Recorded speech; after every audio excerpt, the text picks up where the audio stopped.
Bab 14. Syarat itu. Pagi ini sesuai dengan rencana, Syamsuddin akan menemui Cira.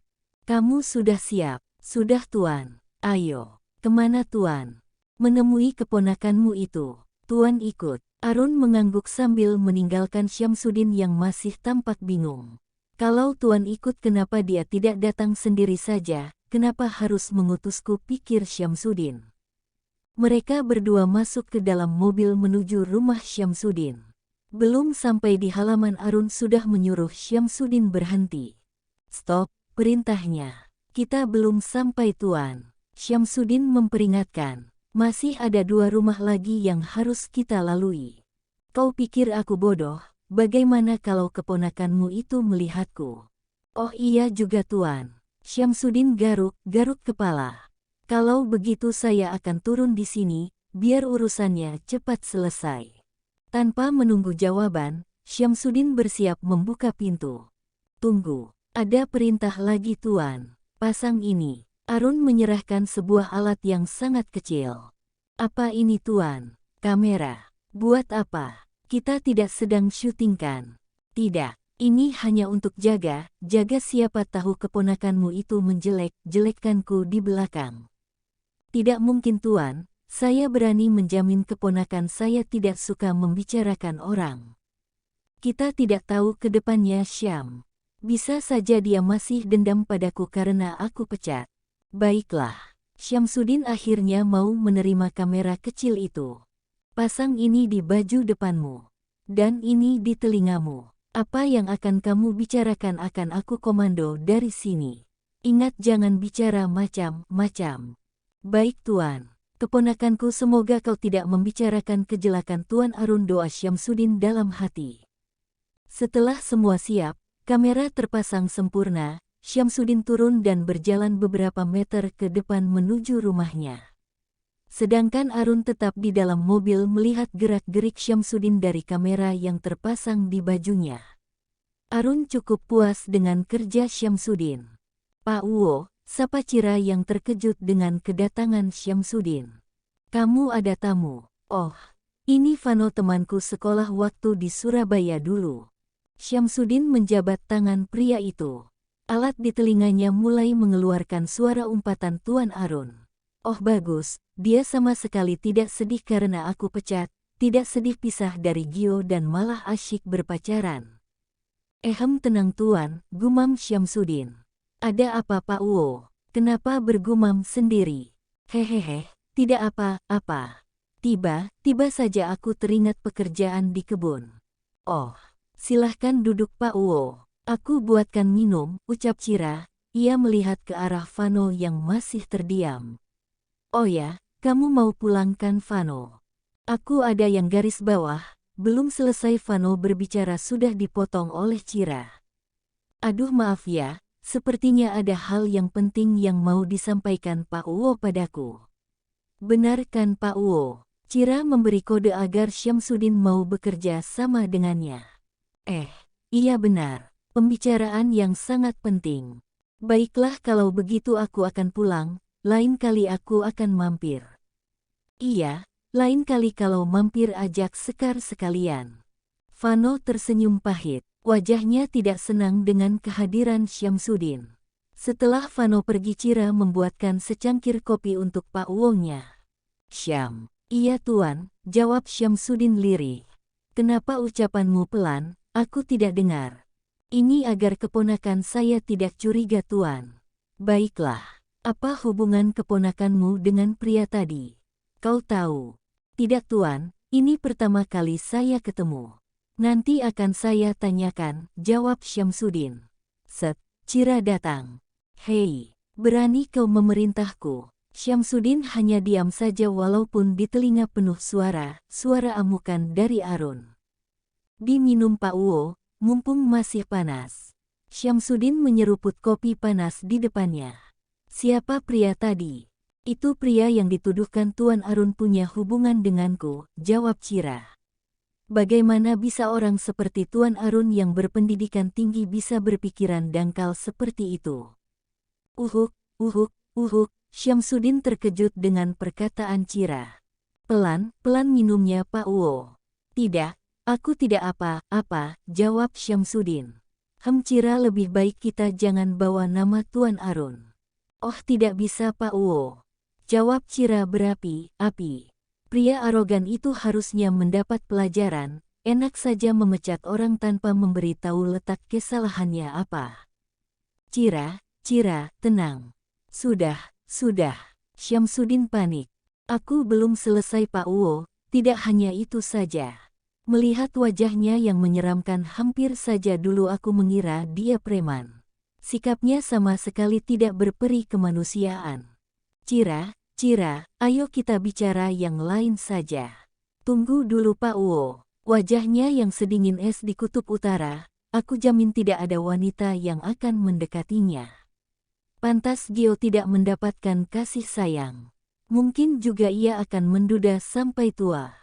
Tuan Arun itu sangat setia dengan Nyonya Davira. Nah, itu Nyonya Davira pasti sudah diguna-guna. Kok bisa ya wanita selembut dan seanggun Nyonya Davira jatuh cinta dengan preman dari kutub utara? Syamsuddin menghela napas panjang berkali-kali untuk mengamankan jantungnya. Ia harus menghentikan Cira, kalau tidak, bisa batal keinginan Tuan untuk membawanya kembali. Cira, aku mohon, tidak baik menjelekkan orang, ayah ibumu tidak pernah mengajarimu akan hal itu kan? Cira terhenyak seakan ia tersadar dengan apa yang sudah dia katakan. Ah iya Pak Uwo, Cira tampak menyesal. Aku sudah menerima keputusan Tuan Arun dengan ikhlas, apalagi saat itu aku memang dalam posisi tidak mengawasi Gio, ucap Cira. Ini semua gara-gara pria brengsek itu. Siapa lagi kalau bukan Vano? Apa dia kekasihmu? Bukan Pak Uwo, kami berteman dekat waktu sekolah SMA. Yah bisa dibilang cinta monyet. Apa dia memintamu jadi kekasihnya? Tidak, dia sudah mempunyai tunangan.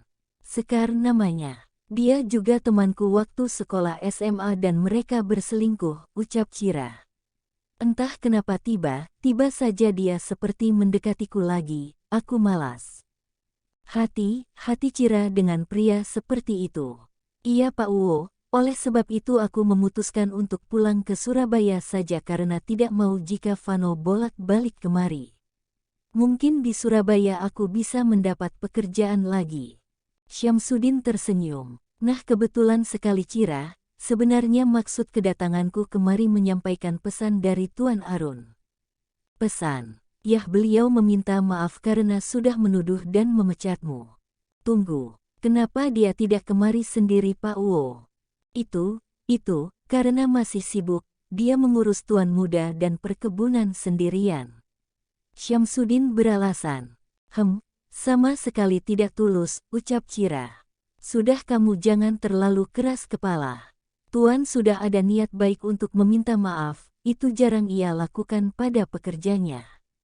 Hargailah. Baiklah, perlu Pak Uwo tahu sebenarnya ia sudah aku maafkan. Syamsuddin tersenyum lega, dan yang kedua beliau memintamu untuk kembali bekerja. Kembali bekerja, teriak Cira terkejut, walaupun dalam hati ia bersorak senang tapi rasa gengsinya mengalahkan akal sehatnya. Akan aku pikirkan, ucapnya. Akan kamu pikirkan. Tidak usah banyak pertimbangan, kamu butuh pekerjaan ini Cira, ucap Syamsuddin. Aku sebenarnya mau mengajar Gio kembali, tapi garis bawah. Tapi apa? Harus ada syaratnya. Syarat, teriak Syamsuddin. Sedangkan di telinga Syamsuddin, Arun juga berteriak. Hei! Berani benar keponakanmu itu meminta syarat padaku. Tenang, ucap Syamsuddin. Tenang apa Pak Uwo? Aku tenang kok.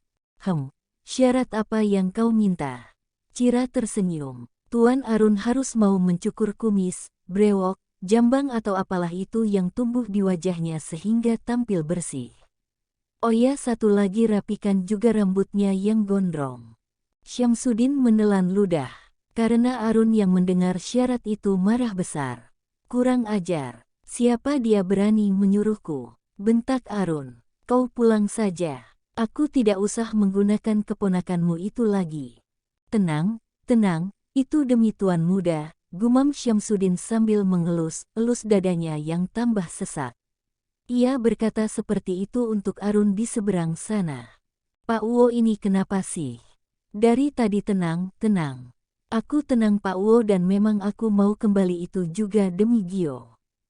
Nah kamu sendiri yang bilang demi tuan muda, jadi kenapa harus pakai syarat? Cira diam, ia tampak menelaah perkataan Syamsuddin. Ia hanya emosi sesaat dan jangan sampai itu malah memperburuk keadaan. Toh ia butuh pekerjaan itu. Baiklah besok aku akan kembali Pak Wo. Terlepas dari Tuan Arun mau merubah penampilannya atau tidak. Bagus, itu baru keponakanku. Syamsuddin senyum lega. Besok pagi akan aku jemput. Baik Pak Wo, istirahatlah dan jangan lupa kunci pintunya. Aku akan kembali ke perkebunan, pamit Syamsuddin. Ia segera berjalan kembali menuju ke mobil Arun. Kurang ajar, berani benar anak itu. Tenang Tuan tenang, tadi kan Cira sudah mau kembali terlepas dari syarat yang dia ajukan. Memangnya tampangku seperti preman? Syamsuddin diam. Jawab jujur. Iya sedikit Tuan, maksud saya preman yang tampan dan kaya raya, jawab Syamsuddin gugup. Sialan, umpat Arun. Kita kembali ke perkebunan. Baik Tuan. Pagi ini Cira bersiap untuk kembali ke perkebunan, terus terang ia sudah tidak sabar bertemu dengan semua yang ada di sana. Sesuai dengan janjinya, Syamsuddin menjemputnya untuk kembali. Cira kembali menempati kamarnya yang lama. Setelah menata barangnya di kamar, ia akan mengejutkan Gio karena keterangan dari Syamsuddin. Gio belum tahu kalau ia kembali mengajarnya. Tuan muda, ayo kita main. Aku malas Omar. Jangan begitu, tuan muda dari kemarin melamun terus di sini. Olive berusaha membujuk. Bagaimana kalau main petak umpet? Malas. Ayolah tuan muda, jangan malas. Tidak ada Bu Cira tidak seru, ucap Gio. Tiba-tiba. Benarkah yang kamu katakan itu Gio? Gio segera menoleh ke sumber suara. Bu Cira, teriaknya dan menghambur ke pelukan gurunya itu. Yeyai Bu Cira kembali. Omar dan Olive juga ikut menghambur ke pelukan Cira. Wowu, sudah, aku tidak bisa bernapas. Haha, mereka tertawa bersama. Setelah melepas pelukannya mereka berempat duduk di dekat taman buatan mereka. Kenapa kau tidak belajar Gio? Aku belajar, cuma rasanya jadi membosankan tanpa Bu Cira. Benarkah? Cira menaikkan alisnya pura-pura terkejut. Aku merasa tersanjung dengan perkataanmu Gio. Terima kasih. Cira membelai lembut rambut bocah laki yang tampan itu. Po sudah tahu jika aku tidak bersalah, ceritanya. Bagus. Ingat perkataanku, kebenaran pasti akan menang. Jadi Tuan Arun meminta Bu Cira kembali. Tanya Omar. Iya Omar, Tuan Arun meminta Pak Wo agar membawa aku kembali. Yes hari kita akan menyenangkan lagi, teriak Olive.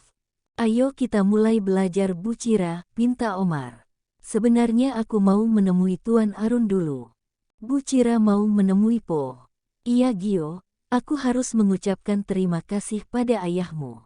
Dia sudah mempercayaiku kembali untuk mengajarmu. Dan juga aku butuh pekerjaan untuk membantu orang tuaku di kampung. Cira segera beranjak dan pamit pada mereka untuk menuju ke lahan perkebunan. Biasanya jam pagi seperti ini Arun ada di sana. Udara di sini begitu segar. Cira mengagumi perkebunan Arun. Entah kenapa ia tidak pernah bosan dengan kehidupan di sini. Begitu tenang, damai dan menyenangkan. Loh, siapa pria bertubuh besar itu, pikir Cira. Apa ada pekerja baru, pikirnya. Maaf, apa Anda tahu di mana Tuan Arun? Tanya Cira pada pekerja baru itu. Tahu, jawabnya sambil membalikkan badannya. Cira tampak membelalakan matanya. Ia terkejut dengan pemandangan di depannya. Tuan Arun. Terkejut. Tentu saja, jawab Cira sambil tersenyum. Tuan tampan sekali, pujinya sambil mengacungkan kedua ibu jarinya. Arun telah merubah penampilannya sesuai dengan syarat yang diajukan oleh Cira. Cira tampak tersipu karena orang besar seperti Tuan Arun mau menuruti keinginannya. Tuan Arun yang sekarang bersih dari bulu di wajahnya dan rambutnya yang terpotong rapi. Sudah tidak seperti preman bukan? Hah? Oh tidak Tuan. Sama sekali tidak, jawab Cira gugup. Dari mana dia tahu kalau aku menjulukinya preman? Jangan Pak Uo cerita lagi pikirnya. Ada apa mencariku? Saya mau mengucapkan terima kasih karena Tuan sudah mau menerima saya kembali. Saya berjanji tidak akan lalai terhadap Gio. Saya akan terus mengawasinya. Bagus, jawab Arun. Maaf, ucapnya lirih hampir tidak terdengar, tapi cukup jelas di telinga Cira. Dengan tersenyum manis Cira sangat menghargai itu. Iya, bersambung.